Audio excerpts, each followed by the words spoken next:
Alright guys, it's Homebrew Wednesday. I hope everybody had a Merry Christmas. I'll just show you what I've been doing. We're kind of tinkering around building a mash tun.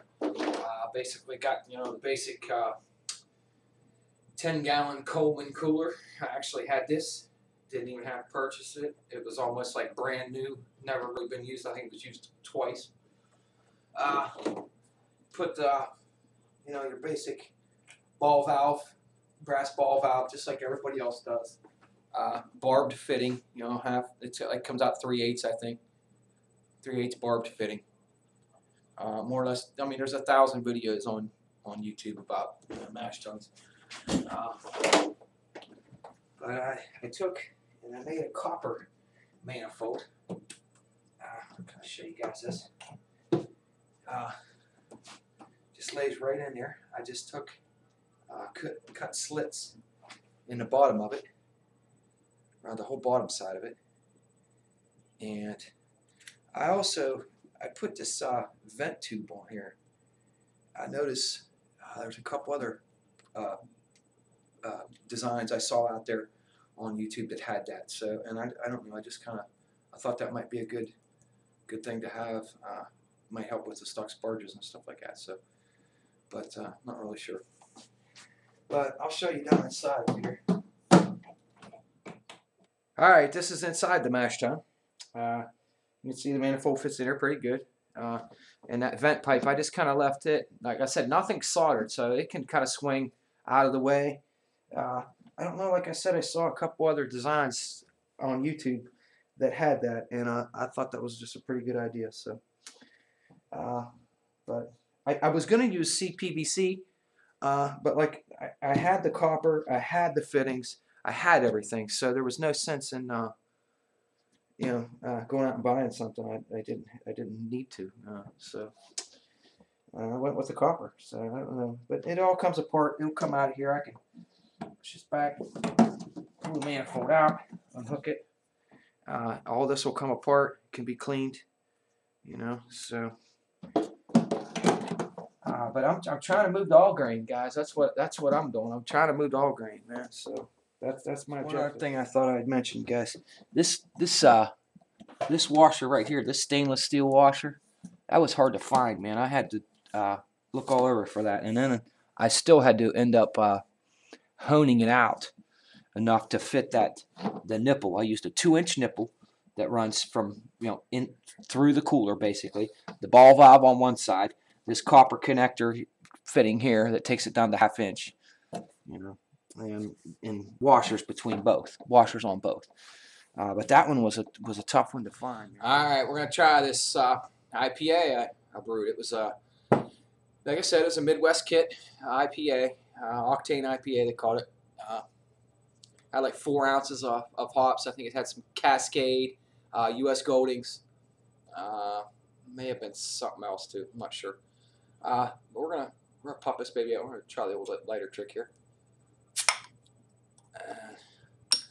See what she's like.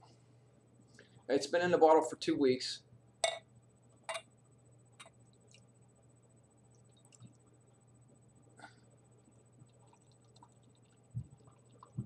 See what she's like. Got some carbonation to it. It's bottle conditioned, of course. And it's dark. It's real dark. Or amber colored anyway.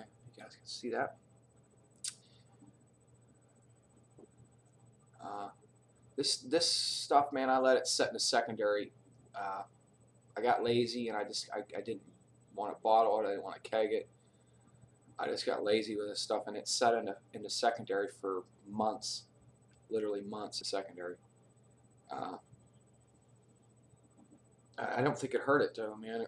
I kept the airlock full of water and just kind of kept an eye on it. And man, is it good? It smells good. It's got a real nutty,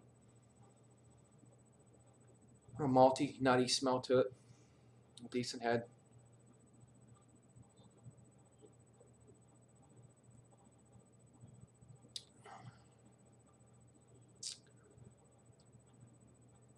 Not bad.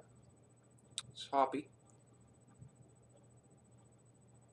It's gotten better. See, I tried one about a week ago, 1 week, and it was still just had a lot of the fruity esters and stuff like that. I think it's really coming together. All right, man. Dayton Brewing, you're getting some beers. I watched your video last night, and you were drinking that IPA you made. You commented how blonde it was and stuff like that. So I don't know. I'm gonna send you a couple of mine. I got your address. I'm gonna send you a couple of these. It's an IPA. It's an Indian Pale Ale. It's for a Midwest kit that I brewed from an extract. It had specialty grains. It's a hoppy kit. It was an octane IPA. It was a real high gravity kit, and I even souped it up a little bit too. Not too much, but I did a little bit with some other malt extract and stuff. But just try it. I mean, you said you kind of weren't a big IPA guy or something like that. I don't know.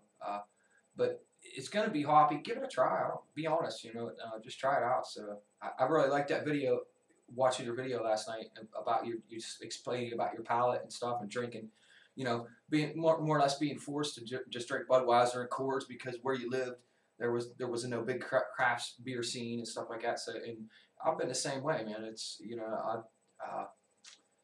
just once you start tasting it, and you kind of. I mean, you learn, you develop that palate, man. You fine tune it, and you kind of know what's good, and start learning. It's just great, man. It's real good.